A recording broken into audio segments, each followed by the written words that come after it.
Hey, welcome to Brand New Vegan. This is Chuck, and today we're making one of my all-time favorites. If you're a Southern boy like me, and you grew up in the Midwest, Indiana, Kentucky, that area, you had a lot of gravy, a lot of cream gravy. So biscuits and gravy, gravy on your potatoes, just the old-fashioned white cream gravy that Grandma used to make. Even in Texas, they put it on their chicken fried steak, that kind of gravy. So we're gonna make some today. Stay tuned.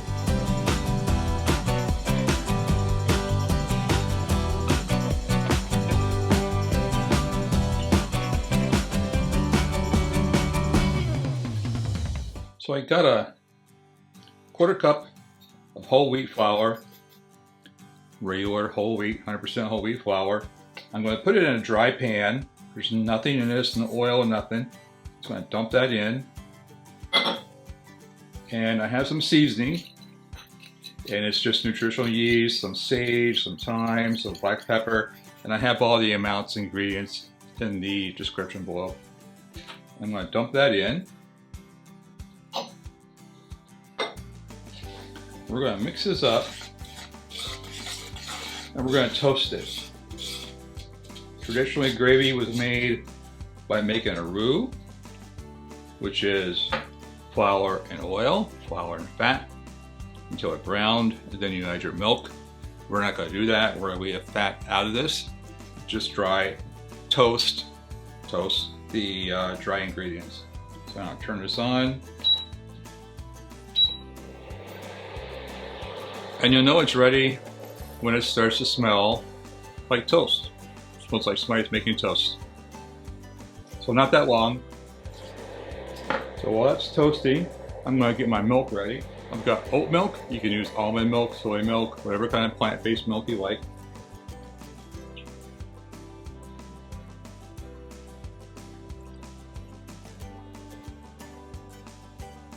There's 2 cups.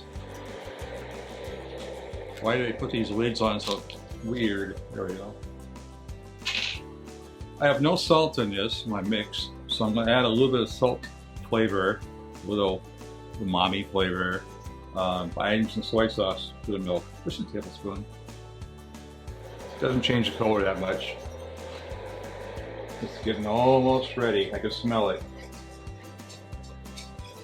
You don't want to let it brown. You don't want to burn it. You don't want to walk away. Whatever you do, stay here and watch it.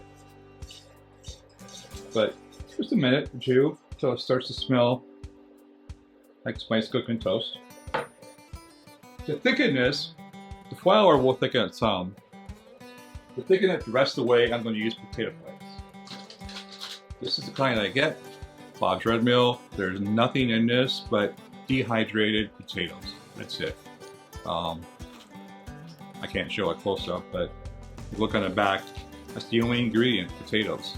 If you get a potato flake mix like this, you get a lot of salt. Vegetable oil, if you have to, you can use this. You might want to watch your salt content if you do, but this is really the way to go. Okay, it's about ready, starting to smoke a little bit. I'm going to turn this down. I'm going to add my milk. Try to get all the lumps out. Little dry patches of flour. There we go. So I'm going to get a little bit more. There we go. Now all we got to do is let this thicken. I'm going to go ahead and add my potato flakes.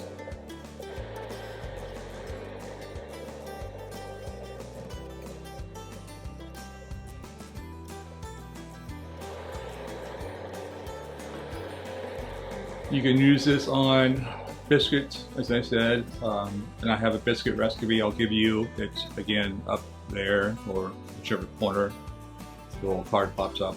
I'll put it down below in the description box too. Biscuits, back in the old days growing up, you would have sausage gravy on toast. So you can put it on toast if you want. Definitely hash browns or roasted potatoes or you know, potatoes like that. Mashed potatoes, certainly mashed potatoes. Put on all kinds of things. This is again, an Indiana staple for me growing up. This kind of gravy. It's a bit of brown gravy too, but the cream gravy, usually sausage, is what I basically grew up on. I would go down to the corner grill when I was a kid, and my mom would be there having coffee with her girlfriends, and I was going to school. I would walk down the grill, hop down on the bar stool, get my biscuits and gravy, and off to school I go. So, comfort food. Definitely comfort food. I'm going to get this up to not a full rolling boil, but you get it up to a boil so it'll start to thicken. These potato flakes, you should be able to find them in most grocery stores. Whole Foods certainly will have them, but places like Kroger, Safeway, you might, if you look around. Usually they have a section for all the Bob Red Mill stuff, and you might be able to find them there. And Amazon too. I'll put a link down here for my Amazon link in case you can't find them in your store. Now we wait. So basically now you're just cooking it until it starts to thicken, and get it to the point of a consistency that you like it. So people might like it just like this. I like mine a little bit thicker, but when it's to the right thickness for you, that's when you stop. If for whatever reason it doesn't thicken to the point you like it, the nice thing about these, again, there's no fat, there's no salt, there's no anything, just potatoes.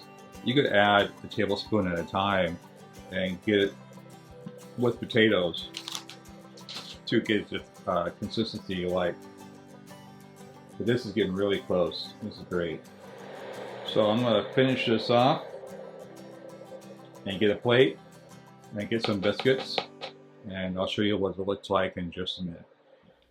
And we're back. It's got some biscuits here. Let's plate this up so you can see, and try not to make a mess. Make it just a little bit closer. Here we go. And here's our cream gravy. Nice and thick. There we go. Just maybe a little bit more.